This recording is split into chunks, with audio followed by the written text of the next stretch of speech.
Hi, I'm Adrienne Chin. I'm an interior designer based in London, England.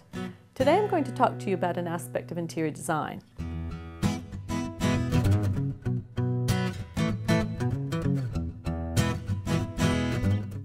Today we're going to do a girl's room. Now, I know when I was a girl, I loved pink and I loved ballerinas, and I don't think girls have changed that much. I've just done a pink ballerina bedroom for a little girl. So I've chosen a theme for this, pink ballerinas.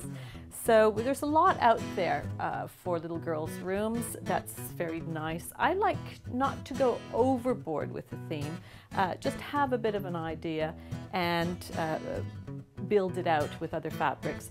I don't tend to do quite big circus themes or jungle themes in bedrooms because children grow up very quickly and all of that dates very quickly. So I like to take a small element of a theme and then build the room around that. So here what I've chosen is this pretty nice simple, so it'd be very light in the room. It's a ballerina designed wallpaper. And you can either do the whole room in this wallpaper, or what I think I would do is I would do a feature wall behind the bed in that wallpaper, and then I would either wallpaper the other walls in this pink wallpaper, or I would paint the other walls in a pink color that would go with the ballerina drawing. And then that just adds that really lovely pink room that the little girls do tend to love.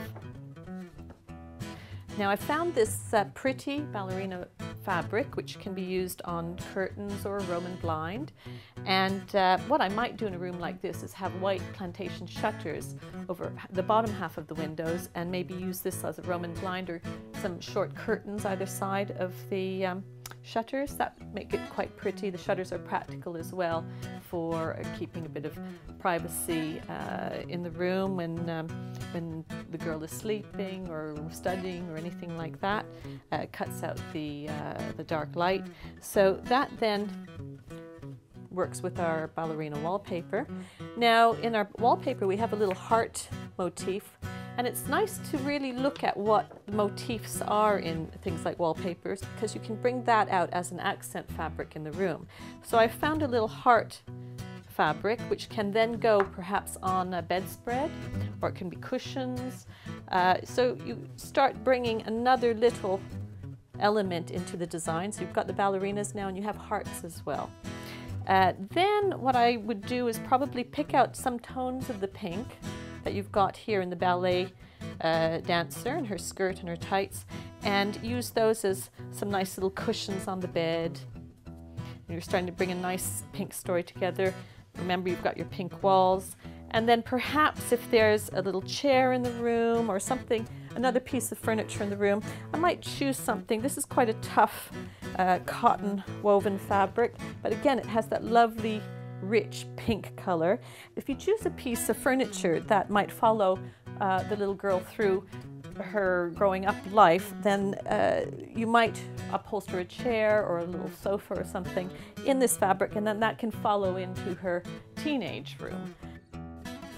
Then what I would do is look at the carpet in the room. I do like to use carpet in bedrooms. It's a lot warmer underfoot, and children are always barefoot in their rooms. They like playing on the floor, so carpet is extremely practical. And this is just a nice, what we call a velvet carpet, very nice and soft underfoot.